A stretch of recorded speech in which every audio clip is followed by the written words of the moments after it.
So from the character of the land, the dominance of the sun and the river led to a religion full of pairs of opposites. Egyptian religion is full of most wonderful stories, and I particularly like to go back to the creation myth, the origin of Egypt, Egyptian religion, the Egyptians' idea of the origin of the world, and you will hear in here resonances from other religions. Basically, in the beginning was water, was chaos, called Nu in Egyptian terminology. Everything was just chaotic water flowing around, full of snakes and frogs and nothingness really, which is a picture you'll be familiar with from Eugene's description of an infinite ocean with movement going on in it but no particular form. So you have like a chaos serpent going around in here. But there's a great nothingness, and the Egyptian description is there was no place on which to stand. And there are a number of stories about how the first god arose out of this, but basically some creative consciousness within that nothingness struggled really with this nothingness to find somewhere to stand, somewhere to posit themselves. And you have a number of images, one of which is the creation out of this nothingness of the first mound, the first hill, the first dry land, which it resonates with the image of the Nile flood each year. As the flooding goes down and dry land begins to appear, that's an image of the first creation. Also they have the image of a scarab beetle as a creator, the scarab who rolls a ball of dung along and is an image of the sun, and the word for that beetle is kepri, which means to create in Egyptian. So somehow out of this primordial watery chaos, a creative consciousness gets hold of itself,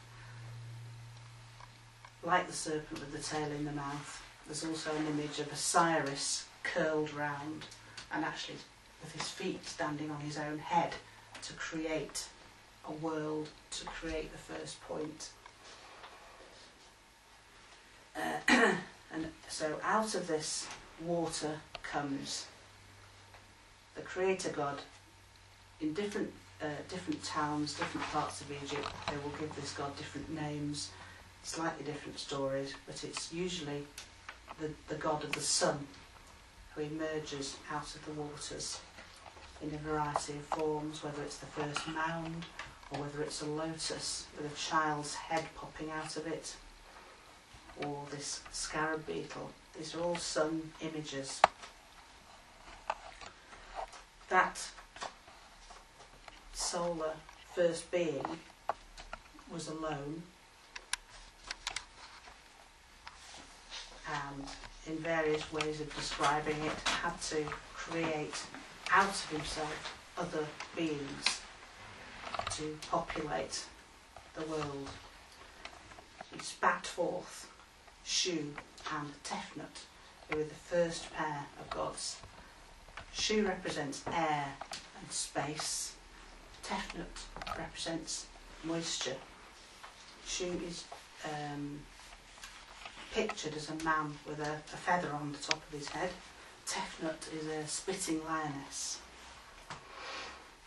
They then in turn gave birth to the earth and the sky, Geb and Nut, who gave birth to Osiris and Isis, Set and Nephthys and Horus the Elder. So you gradually get the peopling of the Egyptian pantheon. Variations of that particular story come from one particular centre called Heliopolis, which means Sun City.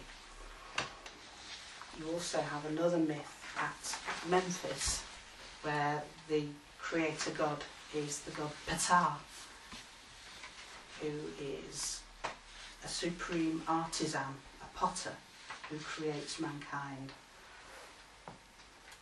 This is a very interesting creation if you relate it to Genesis. Here, creation is through the uttered word. What the God says is the thing. And the conception of what is said comes from the heart. The Egyptians and some of the earlier Greeks thought that the heart was the seat of the mind. The heart conceives and the mouth utters. You can hear that in the name Ptah. Ptah or Putter, Peter or Father God. So the utterance, the sound, the resonance is the thing itself. So the word to the Egyptians is extremely important. The name is the thing. It's very important when you have statues of gods, statues of kings with their name upon them. They have to have the name on there for that statue or picture to represent the person. And one way of annihilating your enemies in later times was to actually go around and chop off the name off the statue, or deface the face and carve away the name.